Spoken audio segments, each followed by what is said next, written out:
პირველი შეკითხვა მექნება თქვენთან, რას ფიქრობენ პატრიოტთა ალიანსში პროკურორის გადადგომის მოთხოვნასთან დაკავშირებით? ირაკლი შოთაძის გადადგომას ითხოვს დანარჩენი ოპოზიცია და გაქვთ თუ არა შეკითხვები პროკურორის ვერსიასთან, პროკურატურის ვერსიასთან ამ სკანდალურ საქმეზე? მოგესალმებით. რაც შეეხება პროკურორის გადადგომას, მე პირადად ამაში აუცილებლობას ვერ ვხედავ. რაც შეეხება კითხვებთან დაკავშირებით, რა თქმა უნდა, კითხვები გვაქვს. უბრალოდ კომენტარს ვერ გავაკეთებ ამ საქმესთან დაკავშირებით, იმიტომ რომ ძალიან ბევრი უცნობი დეტალია ამ საქმეში, რომელიც მე ვფიქრობ არ გვაძლევს იმის საშუალებას, რომ ზოგიერთი პოლიტიკოსებით მოვიქცეთ, ყველაფერზე კომენტარი გავაკეთოთ, მაშინაც კი, როცა საქმეში ბოლომდე არ ვარ ჩახერგულები და ფაქტობრივად ბურუსით არის მოსული ეს საქმე. უბრალოდ მაგალითად მე ესეთი კითხვა მიჩნდება, ნუ თუ ესე ბანალური გეგმა ქონდა იმ ადამიანს, რომ ჩასულიყო გერმანიაში და მოეწამლა პატრიარქს უკვე აღარ მიდის საუბარი, ხო, მან საუბარი მიდის, რომ ქალბატონ შორონელმა მოეწამლათ და რომელიღაც სხვა სულიერი პირი.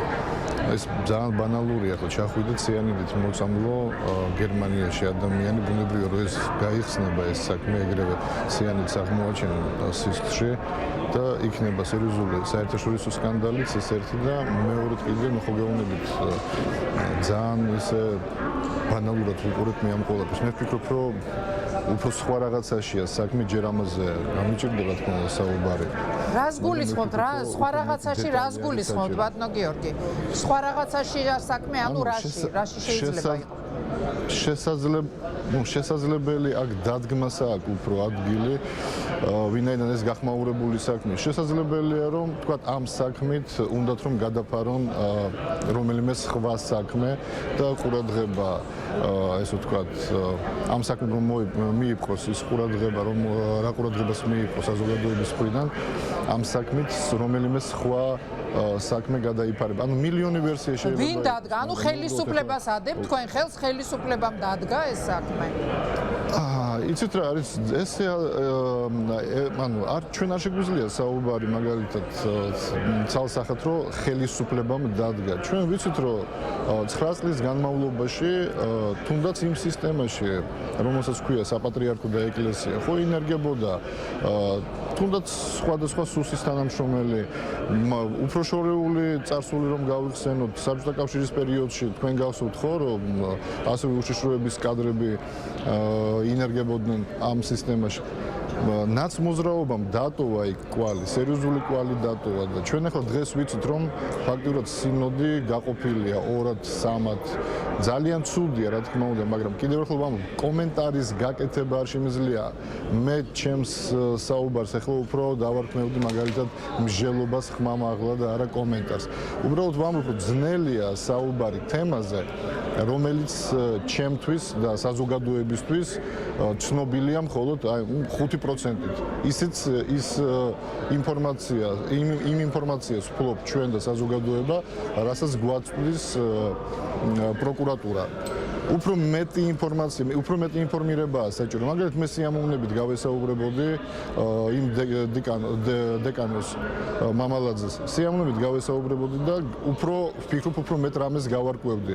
ანუ ხომ გესმით, ძნელია დღეს, იმიტომ რომ საუბარი არ მიდის რაღაც მორიგ ქურდობაზე, რაღაც მორიგ ბანალურ საყურაცხოვრებო, თქვათ რაღაც ჩხუბზე ოჯახში. აქ სერიოზულ საქმეზეა საუბარი. რომ ნაჩქარევი პოზიციის დაფიქსირება მე ვფიქრობ რომ არასწორი ბატონო გიორგი დეკანოს მამალაძემ აი თქვენ ბრძანეთ რომ ეს სიამოვნებით გავესაუბრებოდი მასო გიორგი მამალაძემ ითხოვა პატრიარქთან გასაუბრება თუმცა საპატრიარქოდან ჯერ მას არავინ ან სინოდის რომელიმე წევრთან თუნდაც მას აქვს ესეთი სურვილი და ღიად დააფიქსირა ამის შესახებ როგორ ფიქრობთ ჩვენების მიცემამდე უნდა გაესაუბროს თუ არა საპატრიარქოში ვინმეს დაუშვათ არა პატრიარქს, მაგრამ ვინმეს მაინც სინოდის წევრებიდან, სწორად მიგაჩნიათ ეს?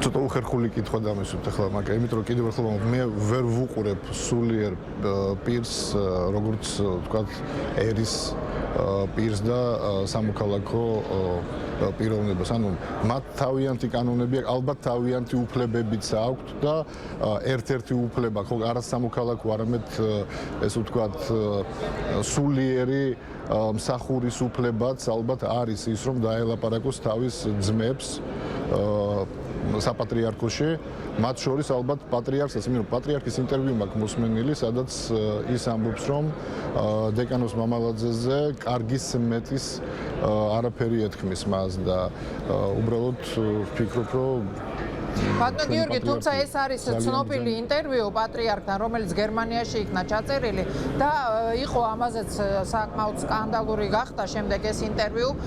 ითქვა, რომ მხოლოდ ნაწილი იყო მოჭრილი, სადაც ის კარგს ამბობს დეკანოს მამალაძეზე, ხოლო გაგრძელება შემდეგ უკვე სრული ვერსია ჩვენ ნახეთ, სადაც ის ამბობს, რომ საინტერესოა ვისი დავალებით მოქმედებდა ის, რატომ მოიქცა ის ასე. თქვენ როგორ ფიქრობთ? აი მეორე მხარეს აქვს გაუთქმელობაზე ხელწერილი. როგორ ფიქრობთ, ეს არათანაბარ პირობებში ხომ არ აყენებს ამ მხარეებს?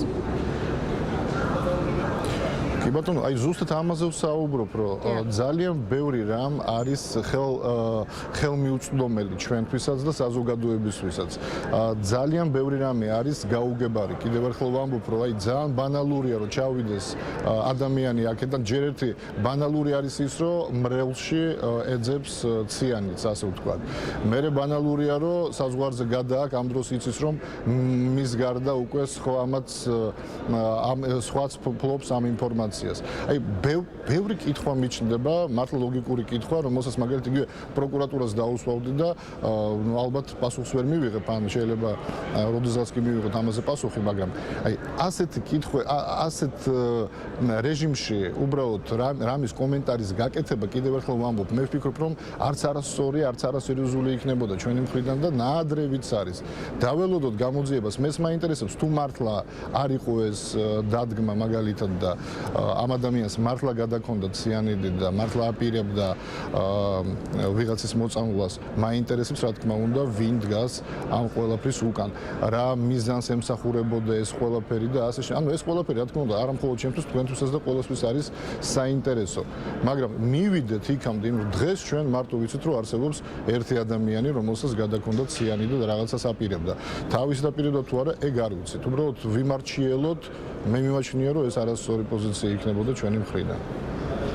ანუ როგორც თქვენ საუბრობთ, ბატონო გიორგი, როგორც ჩანს, თქვენს არ გჯერათ ბოლომდე პროკურატურის ვერსიის.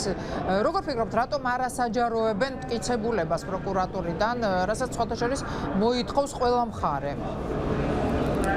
საქმე იმაშია, რომ მე როგორც თქვენ ასევე და სხვა დანარჩენი 9 წელიწადი ვცხოვრობდი იმ რეჟიმის მმართველობის პერიოდში, როცა პროკურატურის ნდობა კი არა და მე ვფიქრობ, რომ საერთოდ ეს სახელიც კი უკვე დისკრედიტირებულია.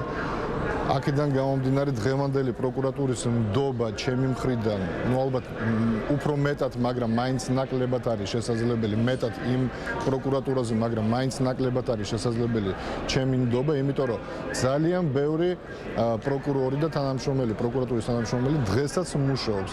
ეს ის ხალხია, ვინც თავის დროზე, ესე ვთქვათ, აყალბებდნენ ადამიანების საქმეებს, ართმევდნენ ქონებას და ამ ყველაფერზე თავიანთ ვიზირებას აკეთებდნენ და აქედან გამომდინარე დღეს იმ ადამიანების დაჯერება ცოტა გამიჭირდება. ეხლა მე შეიძლება პროკურორის მიმართ უნდობლობას პროკურორის მიმართ არ ვაცხადებ თქვა და ვენდობი და მჯერა ამ პროკურორის, მაგრამ კიდევ ერთხელ ვამბობ, რომ მის გარშემო და პროკურატურაში ძალიან ბევრი ადამიანი მუშაობს, ისეთი, ვისიც არა მხოლოდ ნდობა, არამედ დღეს უნდა იყოს გამოძიებული მათ მიერ ჩადენილი სხვადასხვა საქციელი მართლსაწინააღმდეგო საქციელი თავის დროზე და ის პროკურორები დღეს ციხეში უნდა იჯდნენ.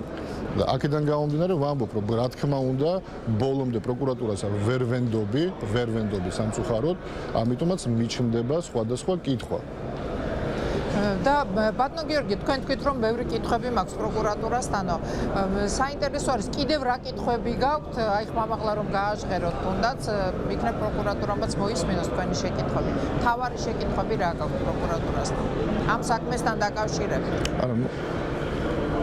ეხლა უცბად ესე ვერ ჩამოვაყალიბებ თქვაც, მაგრამ ელემენტარულად ხო გეუბნებით რომ ეს ადამიანი რო აიყვანეს საზღვარზე არის თუ არა თქვათ მასალა თვითონ რატომ არ ზდია რატომ არ ჩატარდა ღონისძიება და ბოლომდე არ ზდიეს თქვათ ამ ადამიანს გერმანიამდე თუნდაც ხო შეეძლოთ რომ თვალთვალი დაეყენებინა თქვათ და 2-3 ადამიანი გაყვებოდა გერმანიაში ანუ ფაქტზე რომ აეყვანათ ბოლოს და ბოლოს იმას მაინც გავიგებდით ზუსტად რას აპირებდა ეს ერთი ამის გაკეთება შეეძლოთ რა თქმა უნდა ყოველ წუთს ანუ ის რომ საფრთხე არ შექმნილიყო რომელიმე სულიერი პირისთვის ყოველ წუთს შეეძლოთ რომ ეს ყველაფერი შეეჩერებინათ მაგრამ უკვე იქ ადგილზე და მაშინაც თუკი ჩათვლიდნენ საჭიროდ რა თქმა უნდა ასევე კიდევ ერთხელ ვამბობ რომ ადამიანი მარტო ვერ იმოქმედებდა და თუ მოდით ესე ვთქვათ თუ მე დავიჯერებ იმას რომ დეკანოს მამალაძე ამას აპირებდა მაშინ ვამბობ რომ ეს მისი ინიციატივა მხოლოდ და მხოლოდ მისი ინიციატივა ვერ იქნებოდა ამ ადამიანის უკან ხალხი დგას ეხლა ეს საქმე რომ გახმაურდა ბუნებრივია რომ თუ არ ელაპარაკდა თვითონ ეს ადამიანი ბუნებრივია რომ ვერავინ ვერ გამოიძიებს და ვერ დაადგენს თუ ვინ იდგა მის უკან და ეს არ იყო საინტერესო პროკურატურისთვის და გაუმძიებლებისთვის თუ კი რა თქმა უნდა კიდევ ერთხელ ვიმეორებ ეს ადამიანი რამეში არის დამნაშავე და თუ კი აინტერესებდათ ვინ იდგა მის უკან მაშინ კიდევ ერთხელ ვამბობ კი არ უნდა აეყვანათ როგორც ხდება ხოლმე ანუ თვალთვალს მიუჩენდნენ ხალხი გაყვებოდა გერმანიაში და ფაქტზე იქნებოდა აყვანილი ანუ ის დადასტურდებოდა მაინც ვის წინააღმდეგ მოქმედებდა და მე უკვე ბუნებრივია რომ უკან ვეღარ დაიხევდა და იძულებული გახდებოდა რომ გაეცა ის ხალხიც და ის ჯგუფი ვინც თქვათ იდგებოდა და ან იდგა მის უკან. ამიტომ უბრალოდ ბევრი კითხვა მაქვს უბრალოდ თუ ეხლა პროკურორს თუ დაველაპარაკე არის კითხვები რომლის ესე გაჟღერებაც ფართო საზოგადოებასთან არ მინდა მაგრამ თუ პროკურატურასთან მოგვიწევს ოდესმე შეხვედრა ამ საქმეზე და მე მომიწევს საშუალება კითხვის დასმის ბუნებრივია რომ ამ კითხვებს დაუსვავ და ან მივიღებ პასუხს ან არა მაგრამ კარგი იქნებოდა ჩვენ ახლა დღეს ვსაუბრობდით მე და ბატონი ემზარ ვიციანი და ჩვენ გვაქვს სურვილი მაგალითად მე მიმართავ ახლა თხოვნით ბატონ ირაკლი კობახიძის ანუ პარლამენტის თავმჯდომარის რომ მან მოგცეს უფლება დაუშვას ესე ვთქვათ უფლება რომ ჩვენ შევხვდეთ ციხეში დეკანოს მამალაძეს და არა მხოლოდ მას ჩვენთან ბევრი წერილია შემოსული საერთოდ საპატიმროებიდან იმ პატიმრებსაც უნდა შევხვდეთ და მათ შორის რა თქმა უნდა უпроსტოდ პირველ რიგში რა თქმა უნდა გვინდა რომ შევხვდეთ ამ ადამიანს იმიტომ რომ როდესაც ადამიანს პირისპირ ელაპარაკები ბუნებრივია რომ რაღაც გარკვეული შტაბიჭდილება გიჩნდება და ანუ მე უკვე სხვანაირად ხედავ ამ საქმეს და სხვანაირად ვცდილობ რომ გაანალიზო ის რაც მოხდა ან სინამდვილეში ან რა ხდება და რატო გვთავაზობენ იმ ვერსიას ვთქვათ რომელსაც გვთავაზობს დღეს პროკურატურა. დიდი მადლობა ბატონო გიორგი რომ იღებდით გადაცემაში მონაწილეობას ეს იყო ფრაქცია საქართველოს პატრიოტთა ალიანსის თავმჯდომარე გიორგი ლომია რომელმაც დაადასტურა რომ არ მიიღებენ მათი ხელმოწერა არ იქნება სხვა ოპოზიციური ფრაქციების ხელმოწერის გვერდით ირაკლი შოთაძის გადადგომასთან დაკავშირებით გადადგომის მოთხოვნასთან დაკავშირებით ახლა კი ხელისუფლების სახელით ქართული ოცნების დეპუტატი ზაქარია ქუცნაშვილი გვერდება ასევე ქუთაისიდან პირდაპირ ეთერში მოგესალმებით ბატონო ზაქარია დიდი მადლობა რომ მონაწილეობთ გადაცემაში ბატონო ზაქარია ოპოზიცია ითხოვს პროკურორის გადადგომას თქვენ რას იტყვით ხომ არ ფიქრობთ რომ პროკურატურამ იჩქარა და დაირღვა უდანაშაულობის პრეზუმპცია გარკვეულწილად მოგესალმებით მაკა მივესალმებით თქვენს მაყურებელს უდანაშაულობის პრეზუმპცია არ დარღვეულა იქიდან გამომდინარე რომ პასუხისგებაში მიცემა სასამართლობრივი დევნის დაწყება არ ნიშნავს იმას რომ ვინმე უკვე წინასწარ გამოცხადებულია დამნაშავედ პროკურატურა